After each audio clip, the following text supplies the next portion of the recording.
सारा का सारा दोष है गवर्नमेंट का। 3 जगह का सरकार को जो है स्टाम्प ड्यूटी मिल गई। जब जो अवैध कॉलोनी है तो इसकी बिक्री हो क्यों रही है?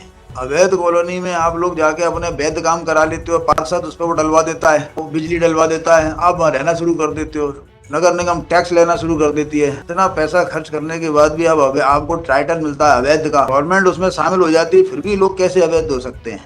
मान लो गवर्नमेंट ने बिजली दे दी, गवर्नमेंट ने सड़क डलवा दी, गवर्नमेंट ने जो है टैक्स लेना शुरू कर दिया, फिर भी आप अवैध दो। जब एक बार सेल डीड हो गई तो दूसरी सेल डीड करते समय रजिस्ट्रार कर कैसे देता है? इसलिए कर देता है कि उसको कहा गया है कि तुम्हें केवल रेवेन्यू वसूल करना है। सुप्रीम कोर्ट का कानून है कि आप तो केवल ये देखोगे कि स्टाम्प ड्यूटी सही हुई है कि नहीं हुई है, कुछ नहीं देखोगे। भले एक जमीन 50 बार बिक जाए, आपको कुछ नहीं देखना है, आपको तो केवल और केवल वसूली करना है, अपने खुद के लिए और सरकार के लिए।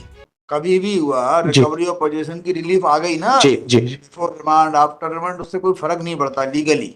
जी। तो now it is the suit for possession जी लॉर्डशिप। और house. Lordship, 1500 square feet length is situated on that land. Square feet. यानी कोई प्लॉट है जी उस पर मकान बना हुआ है। जी लॉर्डशिप। प्लॉट नंबर 64 ये लॉर्डशिप।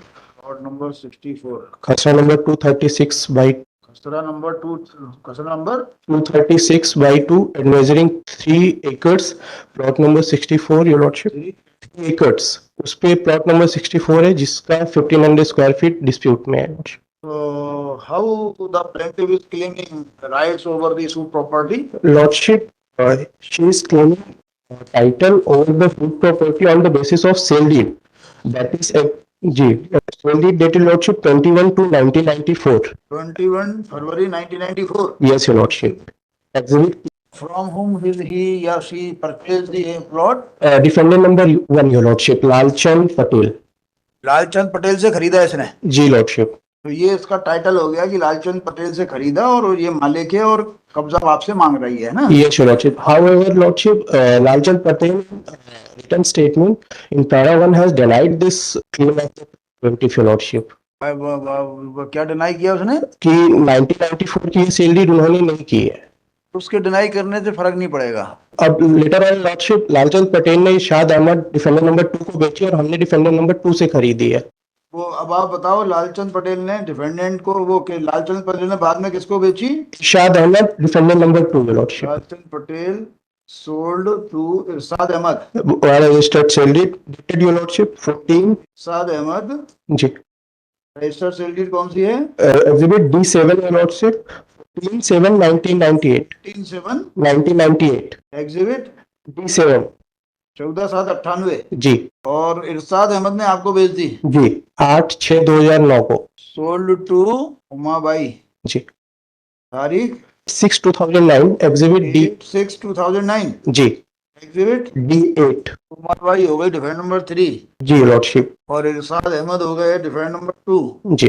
ट्रायल कोर्ट ने क्या किया? ट्रायल कोर्ट ने ओरिजिनली लॉर्डशिप पहली बार ये माना था कि प्लॉट है कि मकान बन गया? मकान बना हुआ है लॉर्डशिप। अच्छा, कब बना? 2013 अप्रैल में कंप्लीट हो चुका था लॉर्डशिप, जब प्लेंटिफ का कॉज ऑफ एक्शन अराइज होते हुए ये कहना है कि बन रहा था। दावा कब लगाया? दावा लगाया लॉर्डशिप इन्होंने 28/2013।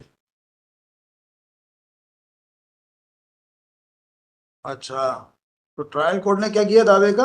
पहली बार में लॉर्डशिप टाइटल उनके फेवर में पाया कि टाइटल उनके फेवर में पाया जाता है और परमानेंट इंजंक्शन नहीं दिया जा सकता क्योंकि कोर्ट की डिग्री की तारीख क्या थी? पहली वाले की थी वो लॉर्डशिप 31।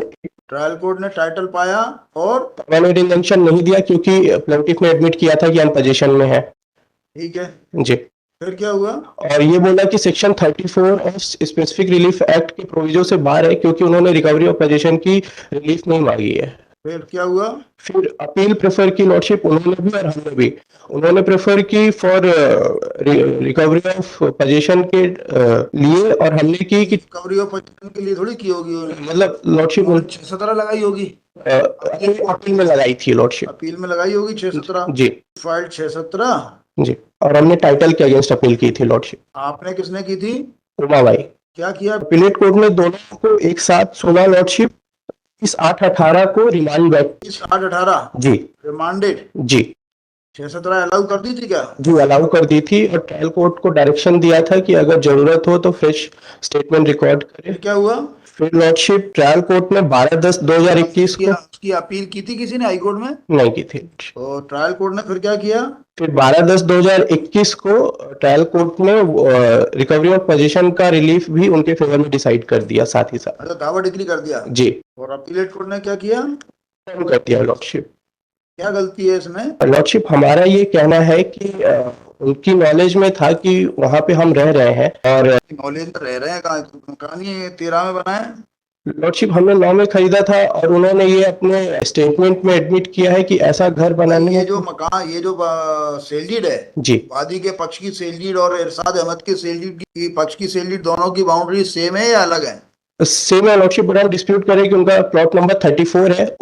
हाउएवर ये चीज एडमिट हुई है कि प्लॉट 64 ही है। नहीं नहीं, एडमिट तो हो गई, बाउंड्री दोनों की सेम है अलग है? सेम है लॉर्डशिप। ये तीनों सेल डीड में बाउंड्री सेम आ रही है। जी क्या है, देखिए लॉ ये है कि यदि नंबर गलत है और बाउंड्री सेम है तो बाउंड्रीज विल प्रिवेल। जी वैसी स्थिति में आपका केस खराब हो जाता है। जी 1963 सुप्रीम कोर्ट से लेके अभी तक की स्थिति, 2006 सुप्रीम कोर्ट तक की स्थिति ये है कि if there is dispute about numbers, जी चलो आप कहते हो ये 64 है, कोई कहता है 32 है, तो फिर अल्टीमेटली बाउंड्रीज देखी जाएंगी। आप कह रहे हो बाउंड्रीज सेम है तो previous sale deed will prevail, ये लो है, जी और फिर आप बाहर हो जाओगे। तो अब आप जो है अपनी जो सेल डीड है जी उसमें कितना पैसे की सेल डीड थी आपकी? 1,20,000 उतना पैसा ब्याज सहित मांगो उससे, इरशाद से, इरशाद मांगेगा उससे, लालचंद से, लालचंद की जमीन और भी होगी, अब हाँ बाजू खाई होगी बाजू में बाजू में होगी तो ठीक है, नहीं बेच खाई हो तो उसमें से प्लॉट मांगना उससे, तो खत्म हो जाता है आपका इस सब परिस्थितियों में। लॉर्डशिप बस एक आप चीज। बताओ, बहस बताओ, मैं तो अभी अच्छा प्राइमा फेसी जो फैक्ट्स आ रहे हैं उस पर अपनी बात कह रहा हूँ, आप बता दो जो बहस करना है। लॉर्डशिप सॉरी प्लेंटिफ के डिपोजिशन उनका कॉज ऑफ एक्शन, उन्होंने बोला था कि वो खुद प्रॉपर्टी देखने गई थी कि उस पर वो घर बना हुआ है और उस दिन उनका कॉज ऑफ एक्शन अराइज हुआ, फिर उन्होंने सेल डीड नहीं वगैरह बना होगा तो घर आपने 2009 से पहले तो आपने भी घर नहीं बनाया। 2009 में यदि घर बना लिया आपने, 20/8/13 का जो है दावा है, तो 12 साल के अंदर दावा आ गया पोजीशन का। जी ऐसा नहीं है कि बहुत ज्यादा 25 साल बाद 50 साल बाद वो आई हो। यदि आपकी सेल डीड 2009 की है ना, जी यदि उस 9 के बाद ही बनाया आपने मकान, जी दावा आ गया 13 में, जी और अमेंडमेंट कब अलाउ हुआ? अमेंडमेंट अलाउ हुआ लॉर्डशिप ये 23/8/18 को। 18 को अलाउ हुआ, जी वो भी 12 साल के अंदर हो जाता है। Although amendment relates back to the date of suit, जी उस कानून को लगाएं तो वो अमेंडमेंट माना जाएगा 13 का, लेकिन यदि इसको 12 घटा दें, 18 में से 12 घटाओ कितना आएगा? 6 लॉर्ड 6 आएगा, और आप 9 में आए, आपका जन्म 9 में हुआ, जी तो अभी 12 साल के अंदर ही हो रहा है। क्यों अग्रवाल साहब, ऐसी लॉ है कुछ और है? हाँ, 20 साल हो गए। उससे लिमिटेशन थोड़ी है भाई। आप दुनिया में लोग क्या करते हैं, बैठो आप बैठो, दुनिया में क्या लोग करते हैं, प्लॉट ले लेते हैं, देखते रहते हैं उसको कि जब थोड़ा सा इसके अंदर से घास बास छीलने लगेंगे लोग, एक आध मकान बन जाएगा, तब हम जाएंगे बनाएंगे, नहीं तो वहां पे वो लेपर्ड आ जाएगा। मान लो इस क्षेत्र में आगे जाके आपने प्लॉट खरीदा और आपको मकान बनाना है, तो पहले देखोगे कोई एक आध कोई अच्छा ऑफिस खुल जाए, सरकारी विभाग खुल जाए, तब वहां जाना शुरू करते हो, नहीं तो डर रहता है मन में।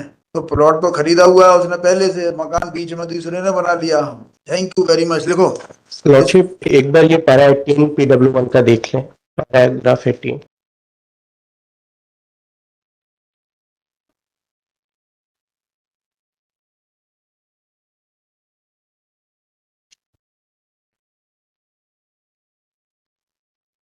PW1 रोसम्मा का जी 20 लॉर्डशिप मैं पढ़ दूं लॉर्डशिप। पैरा 18। जी हाँ, मैंने विवादित स्थल पर बना मकान देखा है। साक्षी ने फिर कहा कि मेरे पति ने बनते हुए देखा था और मेरे पति ने केस फाइल किया था। मैंने विवादित स्थल पर मकान कभी नहीं देखा है। मुझे नहीं मालूम कि प्रदर्श T1 विवादित मकान है।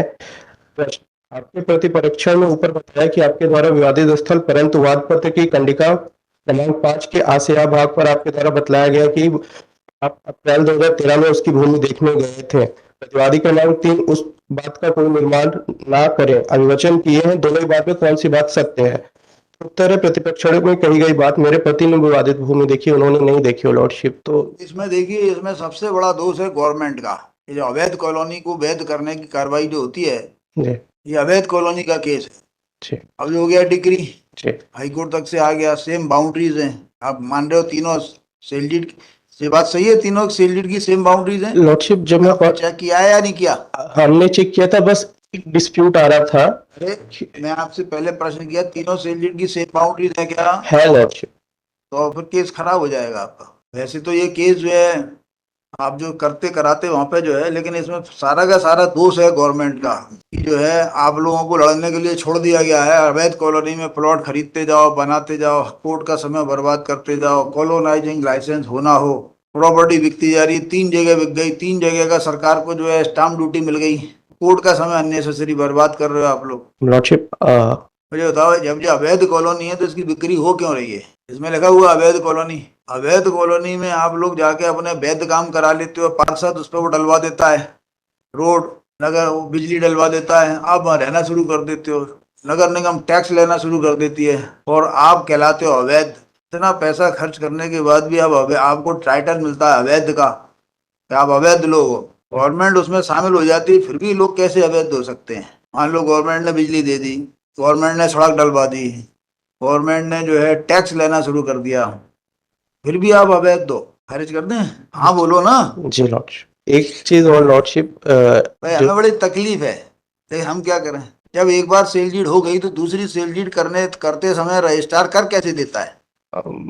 लॉर्डशिप, जो एक सबमिशन था हमारा, इसलिए कर देता है कि उसको कहा गया है कि तुम्हें केवल रेवेन्यू वसूल करना है। हाँ, लॉ है ऐसा, रजिस्ट्रेशन एक्ट में है, सुप्रीम कोर्ट का कानून है कि आप तो केवल ये देखोगे कि स्टाम्प ड्यूटी सही हुई है कि नहीं हुई है, कुछ नहीं देखोगे। भले एक बार एक जमीन 50 बार बिक जाए, आपको कुछ नहीं देखना है, आपको तो केवल और केवल वसूली करना है, अपने खुद के लिए और सरकार के लिए। हैं, ऐसे ही लॉ है ना? जी लॉर्डशिप, एक सबमिशन हमारा अगर लिख दे उस ये कि जब हमने 2009 में खरीदी, उसके time you file suit against those 2 persons. Liberty में भी गिवन। हाँ बोलो, पूछेगा क्लाइंट से, या खारिज करके भी लिबर्टी है वैसे? हम यू हम want to go to Supreme Court? हम पूछ के बता देते पूछ लो भाई। You file suit for recovery of money against these 2 person, Irshad Ahmad and this Lalchand Patel. हैं। जी, उन्होंने ऑल दो लॉर्डशिप अपने रिटर्न स्टेटमेंट में डिनाई किया वो वो 1994 धारा 18 एविडेंस एक्ट पढ़ लो कि after sale of the property, इनका जो डिनायल है वो वाला होता है, जो बोलते हैं साधारण भाषा में, जी ऐसा करके ऐसा कर, they can not say after parting with the property their admission is of no value. धारा 18 एविडेंस एक्ट में लिखा हुआ है। जी। अच्छे से पूछ लो, समझा के उनसे, मैं जैसा बोलोगे वैसा लिख दूंगा। इसमें लगाओ।